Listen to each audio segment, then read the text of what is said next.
Shalom saudara terkasih dalam Tuhan Yesus. Pada pagi hari ini kita sama-sama akan merenungkan kebenaran firman Tuhan. Sebelum kita memulai aktivitas kita, namun sebelumnya mari kita berdoa terlebih dahulu. Terima kasih Tuhan karena kami diberikan kesempatan untuk boleh bangun di pagi hari ini.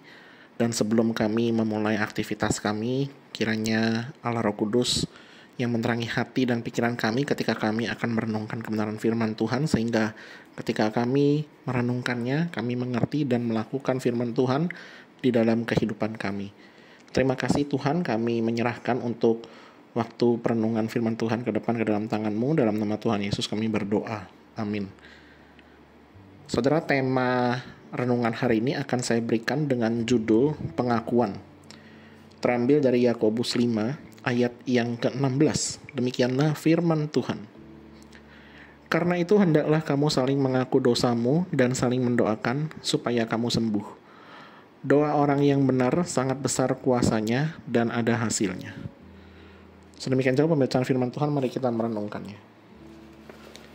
Pengakuan adalah sarana yang Tuhan berikan untuk menyingkirkan rintangan yang menghalangi hubungan kita dengan Tuhan dan sesama. Pengakuan bukan hanya ditujukan bagi mereka yang bersedia mengakui kesalahan mereka. Pengakuan adalah sebuah perintah diberikan kepada setiap orang Kristen. Ketika kita membaca dari kitab Yakobus tadi, Yakobus menasehati bahwa ketika kita berdosa, penting bagi kita untuk mengakuinya kepada Tuhan. Tetapi juga kita perlu saling mengaku dosa kepada saudara seiman. Ada kebebasan yang luar biasa yang akan kita alami ketika kita itu secara terbuka mengakui dosa yang kita lakukan kepada orang lain. Jika pengakuan kita itu tidak muncul dari pertobatan, itu hanya sekedar mengaku salah, tetapi bukan pengakuan sejati. Itu hanya sekedar formalitas saja. Maka dari itu penting mengakui dosa kita secara spesifik dan tidak bersembunyi di balik pengakuan secara umum. Adalah satu hal ketika kita berdoa, Tuhan ampuni dosa saya, tetapi sangat berbeda bila kita menyebutkan dosa kita secara spesifik di dalam kejujuran yang menyakitkan. Jika dimungkinkan, pengakuan disampaikan langsung kepada mereka yang sudah tersakiti karena dosa kita. Pengakuan bukan tanda kelemahan, itu bukti penolakan kita untuk membiarkan dosa tetap berada di dalam hidup kita.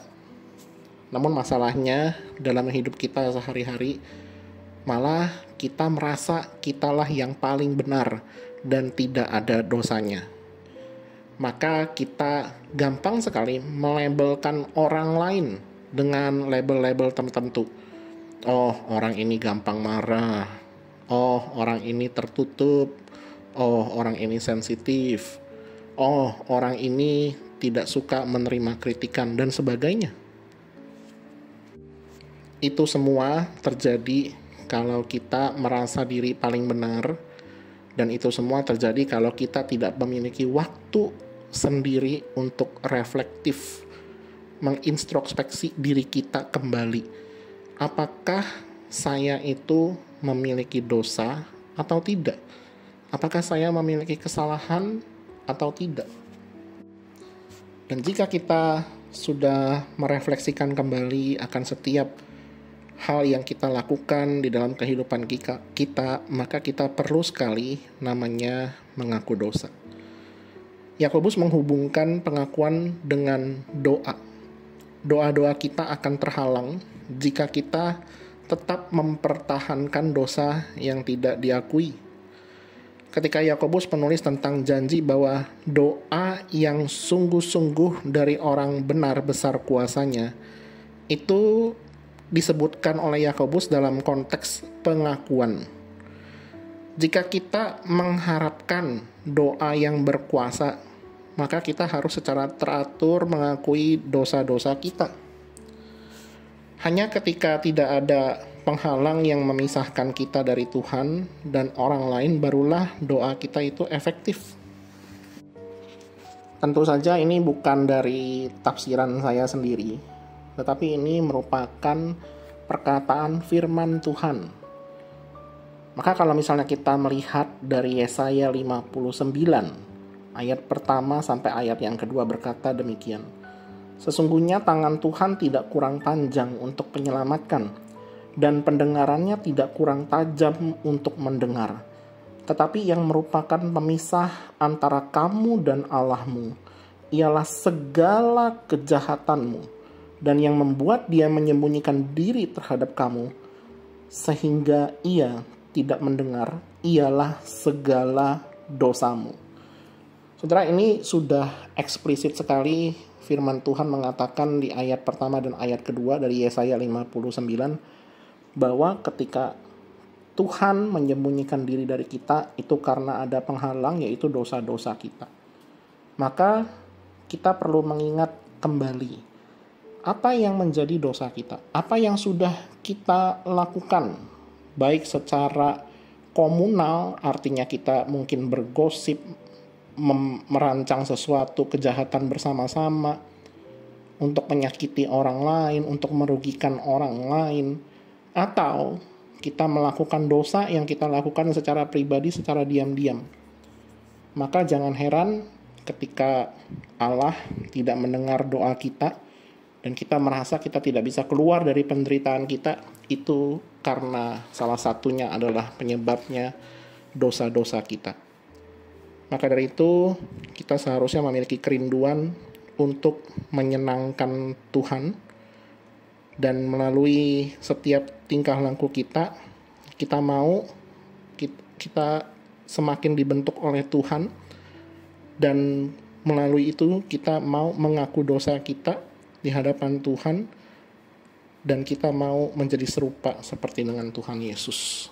Mari kita berdoa. Terima kasih Tuhan karena kami diberikan kesempatan untuk dapat merenungkan kebenaran firman-Mu. Kami bersyukur karena kami diingatkan bahwa kami adalah manusia yang tidak sempurna, yang seringkali menyembunyikan segala dosa kami, merasa diri kami paling benar, dan menampilkan kemunafikan kami di hadapan orang lain.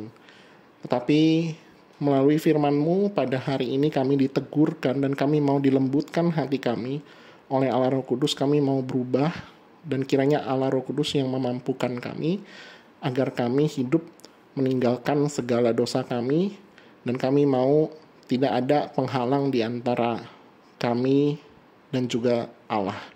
Karena kami tahu di dalam anugerah-Mu Kristus telah mati bagi kami, dan Kristus yang memampukan kami.